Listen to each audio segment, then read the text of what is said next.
Hi guys, hope you guys are doing well and moving on by God's grace. Thank you for those who subscribe to my channel, those who like and share. You guys mean a lot to me on this breastfeeding journey of mine. It's so challenging. It's so challenging now because now as the baby grows bigger, you find that it grabs the nipple. After grabbing the nipple, then he pulls the nipple with him. Look at him. Look at him. He thinks that this is just like elastic. You just pull whenever he wants in his direction and he's laughing. Look at what he's doing. He just pulls the nipple along with his direction. But anyway, I wanted to talk on some of the challenges as we breastfeeding mothers face, of which is normal. It's very normal for to have ups and downs and challenges on breastfeeding. As a breastfeeding mother, you find a lot of challenges. So some of the challenges we can face them, and we can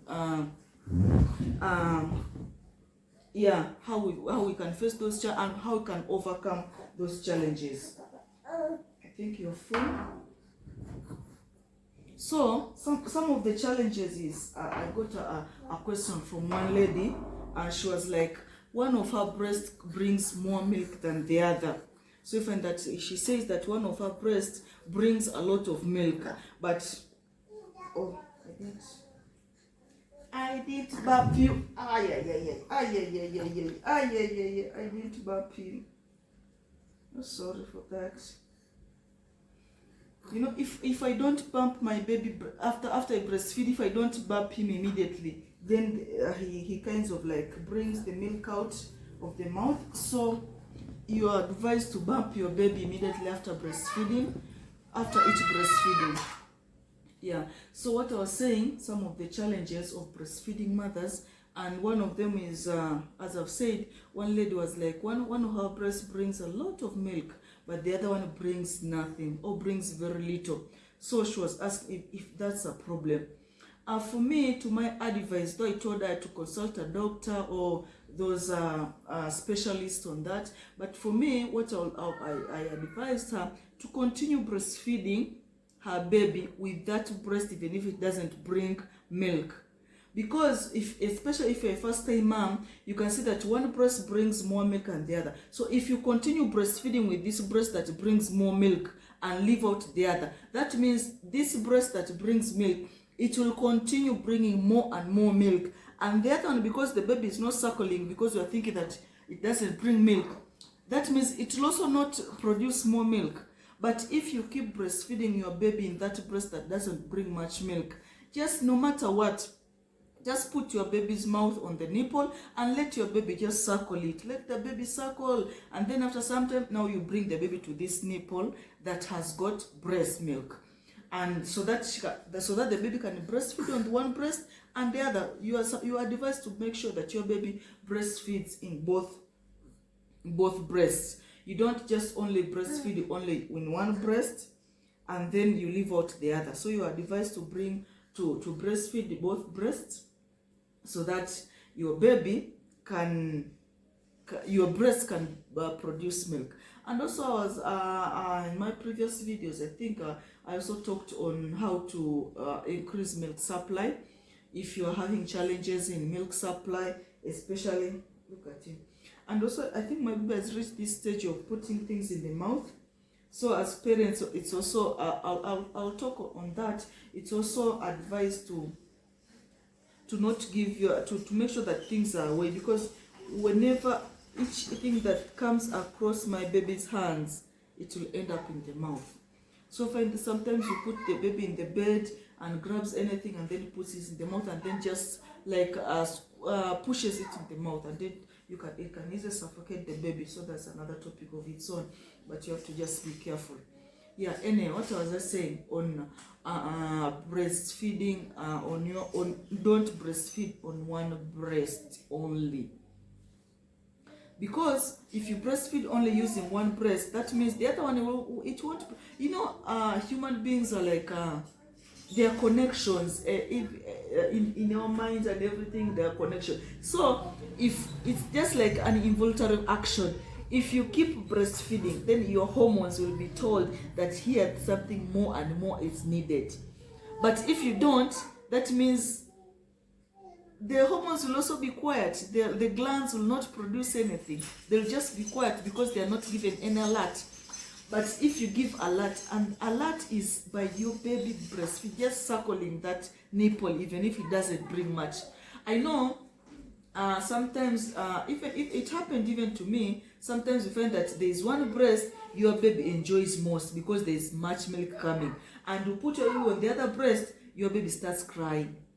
That has also happened. But then you don't give up. Even if your baby cries, you change to the other breast that brings milk. After some time, you take to the other breast that brings little milk. You keep changing so that the baby can become used to suckling both breasts.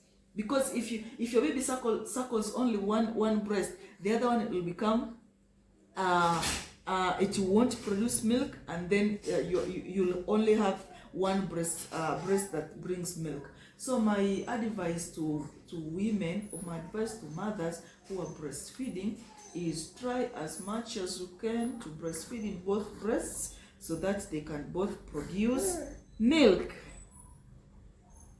Hello. I think it's growing. It's now 4 months. Yeah, it's growing, and I'm so happy. If I remember the journey where I am from, with the colic episodes and sore nipples and the cracked nipples, mothers, I salute you all. Anyway, yeah, things are getting now better. Things are getting much better with him. He's being very fine, and is now about to. It's actually on 17th. It will be 5 months. So, yeah, and you guys should congratulate me for exclusive breastfeeding up to now. And it's like I've become even used to it, that I've not given him anything for the past 5 months, and I'm continuing because I promised myself to exclusively breastfeed for 6 months. And he's still fine. At first I was so afraid. I was thinking that maybe his health could drop and things like that. But no, the health is still, as you're looking at him, is very healthy. And he has not fed on anything, only breast milk.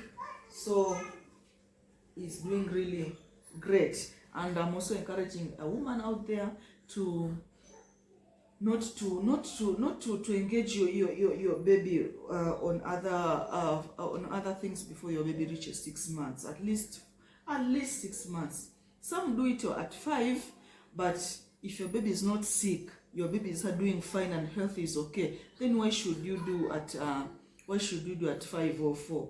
Just wait until the baby is 6 months and then start introducing foods to your baby. So you're going to look at which foods is going to start on. I'll start planning, and you just stay tuned, because you're going step by step to see which foods he'll be eating, how his reactions will be on his first meal, and things like that. But for now, he's still breastfeeding, and he's happy doing that. Yeah. Thank you so much, you guys, for watching my channel. Thank you so much for those who support me. You guys mean a lot. Thank you so much for supporting me. You really mean a lot.